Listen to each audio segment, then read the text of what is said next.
Assalamualaikum warahmatullahi wabarakatuh. Di sini saya bersama dengan teman-teman saya akan menjelaskan bagaimana sengketa pajak serta cara penyelesaian sengketa pajak tersebut di dalam peradilan pajak. Dengan saya sendiri yang bernama Cinta Jiva Laryani, NPM 21211101, beserta teman saya yang lain ada yang bernama Amanda Putri Avanda 21211116, Amanda Putri Ramadhani 21211194, Agnes Tika 21211160, Bunga Dewi Asmara 21211010, Intan Kartika Putri Astari 21218693, Fatania Gaisani Putri 21211141.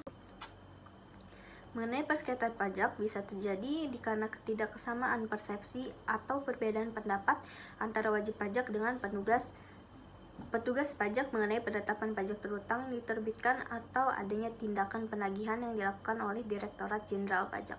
Di dalam UU Nomor 14 Tahun 2002 tentang Pengadilan Pajak dijelaskan bahwa sengketa yang timbul dalam bidang perpajakan antara wajib pajak atau penanggung pajak dengan pejabat yang berwenang sebagai akibat dikeluarkannya keputusan yang dapat diajukan banding atau gugatan kepada pengadilan pajak berdasarkan peraturan perundang-undangan perpajakan, termasuk gugatan atas pelaksanaan penagihan berdasarkan UU Nomor 19 Tahun 2000 tentang penagihan pajak dengan surat paksa.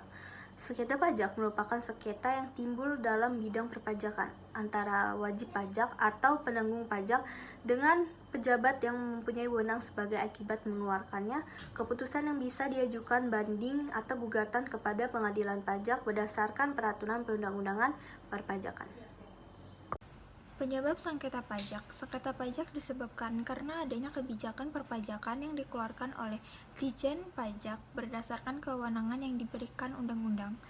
Tapi wajib pajak merasa tidak puas terhadap kebijakan tersebut sehingga mengajukan upaya hukum yang diperbolehkan mengacu kepada Undang-Undang Nomor 14 Tahun 2022 mengenai pengadilan pajak. Umumnya, sengketa pajak terjadi ketika pelaksanaan pemungutan pajak tidak sesuai dengan ketentuan perpajakan yang kemudian dapat memicu perbedaan perhitungan pajak atau perbedaan intervensi aturan antara otoritas pajak dan juga wajib pajak. Umumnya perbedaan pemahaman suatu peraturan tersebut terjadi ketika ada peraturan yang belum pasti dan terdapat di dalam gray area atau aturan yang multifasir. Jika tidak ada pedoman peraturan yang jelas serta masih dalam gray area, otoritas pajak sering melakukan diskresi untuk menentukan tindakan hukum terhadap suatu kasus pajak yang dihadapi. Selanjutnya ada cara mengatasi sengketa pajak. Yang pertama itu ada keberatan.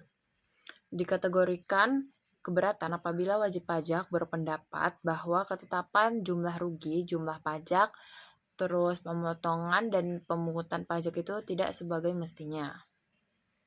Nah, wajib pajak itu hanya dapat mengajukan keberatan kepada Direktorat Jenderal Pajak atas suatu penerimaan. Yang pertama ada surat ketetapan pajak kurang bayar, yang kedua ada surat ketetapan pajak kurang bayar tambahan, yang ketiga ada surat ketetapan pajak nihil, yang keempat ada surat ketetapan pajak lebih bayar, yang terakhir ada pemotongan pajak oleh pihak ketiga sesuai peraturan. Yang kedua ada gugatan. Gugatan merupakan upaya hukum berdasarkan peraturan perundang-undangan yang dilakukan wajib pajak atau penanggung pajak terhadap pelaksanaan pajak yang ditagih atau terhadap keputusan yang dapat diajukan. Nah, berbeda dengan prosedur keberatan, gugatan ini disampaikan kepada pengadilan pajak yaitu badan peradilan yang melaksanakan kekuasaan kehakiman. Bagian wajib pajak mencari keadilan terhadap sengketa pajak. Ketiga ada banding.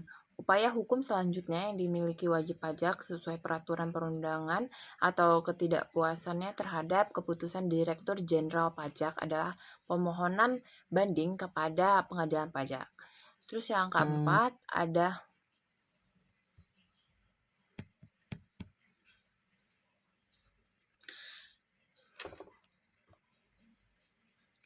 Yang ketiga ada banding. Upaya hukum selanjutnya dimiliki wajib pajak sesuai peraturan perundangan atau ketidakpuasan terhadap keputusan Direktur Jenderal Pajak adalah pemohonan banding kepada pengadilan pajak. Yang keempat ada peninjauan kembali.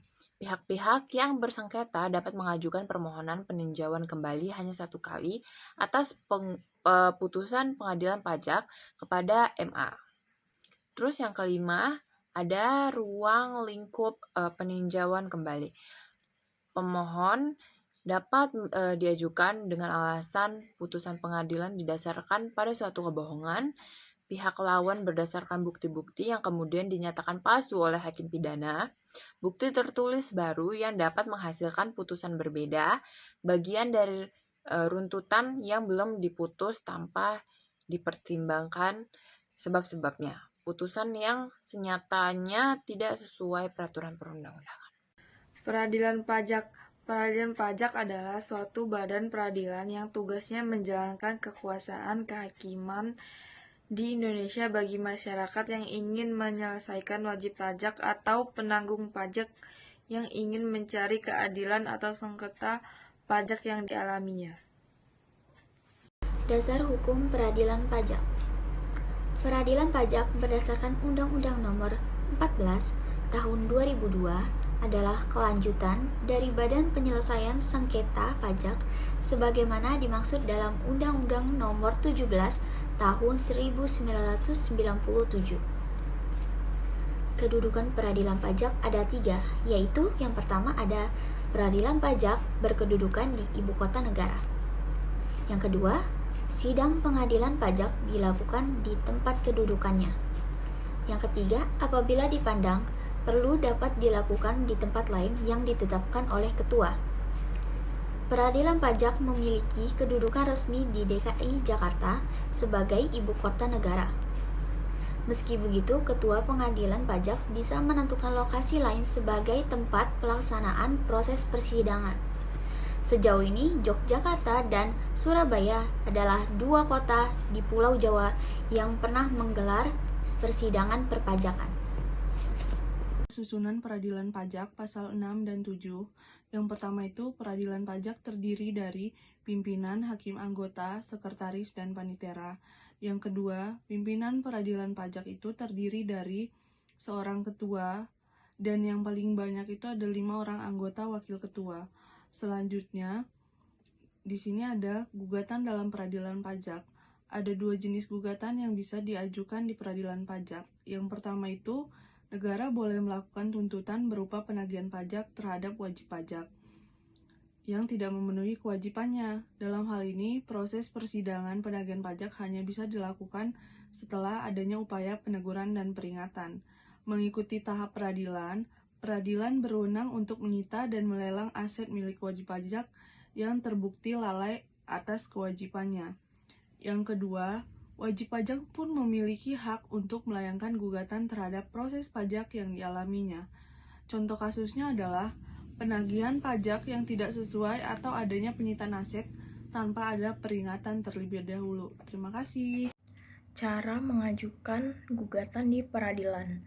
Wajib pajak yang ingin mengajukan gugatan atas proses perpajakan harus melayangkan surat gugatan berbahasa Indonesia yang ditujukan kepada pengadilan pajak. Surat gugatan harus disertai dengan salinan keputusan yang dikeluarkan oleh tergugat, data dan bukti pendukung, serta surat kuasa bermaterai jika penggugat diwakili oleh kuasa hukum. Surat gugatan bisa diwariskan kepada ahli waris jika dalam proses gugatan penggugat meninggal dunia, pilot, atau perusahaan penggugat dilikuidasi. Lalu berikut ini tahapan dalam persidangan peradilan pajak. Yang pertama itu penyampaian surat gugatan, surat uraian gugatan, dan surat bantahan antara wajib pajak dan yang digugat. Lalu yang kedua, persidangan, dan penggugat bisa menjelaskan secara lisan serta memaparkan bukti yang terkait dengan sengketa pajak. Dalam persidangan, penggugat diperbolehkan untuk menghadirkan saksi yang memenuhi kriteria. Penggugat juga berhak hadir dalam sidang pembacaan putusan.